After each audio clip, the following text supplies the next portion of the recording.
माटी की वो मड़ई ही दुर्गा भक्त गरीब माँ और उसकी 5 बेटियों का आसरा था। कमजोर शरीर, सूरत पर चिंताएं घिरी हुई हैं। गरीब रत्ना गोबर से आंगन लीपते हुए माता के भजन गा रही है। रात गई दिन चढ़ गया, मेरी अम्बे हो रही जय जय, कार मंदिर विच आरती जय माँ, ही पहाड़ों वाली आरती जय माँ। देखो तो गोबर से आंगन लीपकर कितना सुहावना लग रहा है। तभी झोपड़ी में से 5 बेटी ललिता, बबीता, देवांशी, अम्बा और तुलसी आती हैं।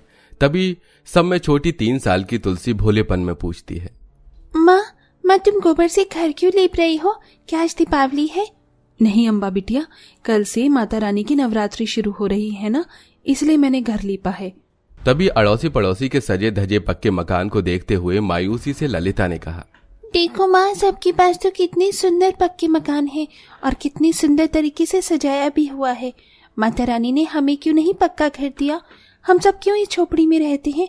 बारिश में हमारी झोपड़ी में पानी भर जाता है, पूस में जाड़ा लगता है और गर्मी में छत से कितनी चींटी काटती है। माँ दुर्गा कब हमारी दुख दूर करेगी? ये सुनकर उस गरीब माँ की आंखों में आंसू झलक आते हैं। बहुत जल्द ही देवी माँ सब ठीक करेंगी। पता है, माता रानी हम सब से बहुत प्यार करती हैं, इसीलिए तो हमारी परीक्षा ले रही हैं। अच्छा, तुम पांचों को भूख लगी होगी ना, बाबा भी आने वाले हैं, खाना बना लूं, फिर तुम्हारी माँ को आज जल्दी काम पर जाना है। रत्ना रसोई में आती है जहाँ मुट्ठी भर आटा छोड़कर और कुछ भी नहीं था। हे माँ अन्नपूर्णा, रसोई में तो इतना अनाज भी नहीं कि मैं फूल सी बच्चियों को क्या बनाकर खिलाऊंगी। ऐसा करती हूँ, आटे का गीला हलवा बना देती हूँ, थोड़ा थोड़ा खा लेंगी। दुख, गरीबी और अनाज की कंगाली में मुट्ठी भर आटे से वो गरीब माँ हलवा बनाती है, तो वहीं विंध्याचल पर्वत पर विराजी 9 देवियां खुशबू से मांद कर आपस में वार्तालाप करती हैं और दुर्गा माता महागौरी से कहती हैं, देख रही है माता महागौरी, मेरी भक्त रत्ना कितना स्वादिष्ट हलवा बना रही है। मैं तो भोग लगने के लिए उत्सुक हूँ। माँ दुर्गा, पूरा संसार आपको 56 भोग चढ़ा रहा है और आप किसी बालक के समान आटे के हलवे की प्रतीक्षा कर रही हैं। हाँ माँ गौरी, भगवान तो भक्त की भक्ति का भूखा होता है, महंगे मिष्ठानों का नहीं। रत्ना दिल से मेरी भक्ति करती है। यदि वो मुझे सूखी रोटी का भी भोग लगाए तो भी मेरे लिए वो 56 भोग से अधिक बढ़कर होगा। कुछ देर में रत्ना हलवा बनाकर सबसे पहले माँ दुर्गा को भोग लगाती है और अपनी 5 बेटियों को परोसती है। तभी नशे में धुत उसका नशेबाज पति आता है। पिता के मुंह से उठते शराब के भभके से बच्चियां सहम जाती हैं। नरेश, फिर से शराब पीकर आए हो? यहाँ घर में अन्न का एक दाना नहीं है और तुम दारू में पैसे उड़ाकर आ रहे हो, शर्म आनी चाहिए तुम्हें। नरेश बौखलाकर उसके बाल पकड़ लेता है। हाँ, मैंने पी है शराब, लेकिन अपने पैसे की पी है, तेरे बाप के पैसे की नहीं पी है। तूने तो 5-5 बेटी पैदा कर दी, एक औलाद का मुंह नहीं दिखा सकी। मेरे ही कर्म फूटे थे जो तुझ जैसी लुगाई मिली। माँ, अरे छोड़िए, मुझे दर्द हो रहा है। छोड़ दीजिए पिताजी, माँ को छोड़ दीजिए। मार पीट कर नरेश घर से चला जाता है। रत्ना रात भर आंसू बहाती है। अगले दिन जब माँ दुर्गा की मूर्ति बिठाकर पूजा अर्चना करते हैं, जबकि वो गरीब दुखियारिन माँ आंखों में आंसू और कंधे पर मैले कपड़ों की गठरी लेकर नदी पर आकर धोने लगती है।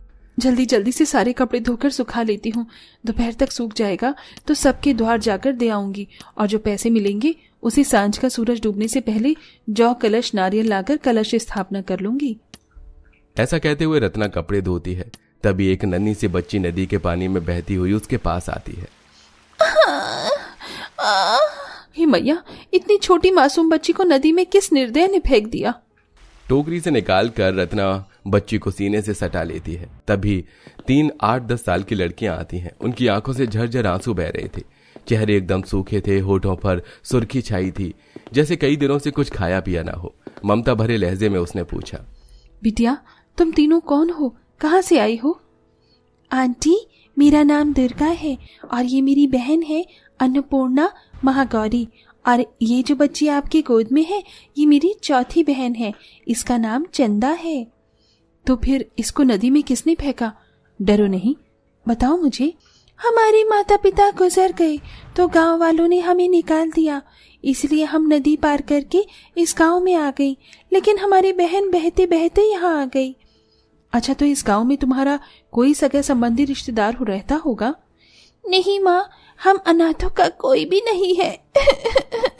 उन चारों लड़कियों की सूरत देखकर रत्ना असमंजसता में आ गई। हे माँ दुर्गा, ये कैसी दुविधा में डाल दिया आपने मुझे। आप तो जानती हो मैया, मैं खुद एक दुखिया गरीब मजबूर माँ हूँ। अपनी 5 बच्चियों का पेट बड़ी मुश्किल से भर रही हूँ। इन चारों को अगर मैं अपने साथ ले जाती हूँ तो क्या खिलाऊंगी? लेकिन इन चारों का इस दुनिया में कोई भी नहीं है। मैं इनसे मुंह नहीं मोड़ सकती। मैया लाज रखना माँ। बेटी, आज से तुम चारों मेरी बेटी हो, चलो मेरे साथ।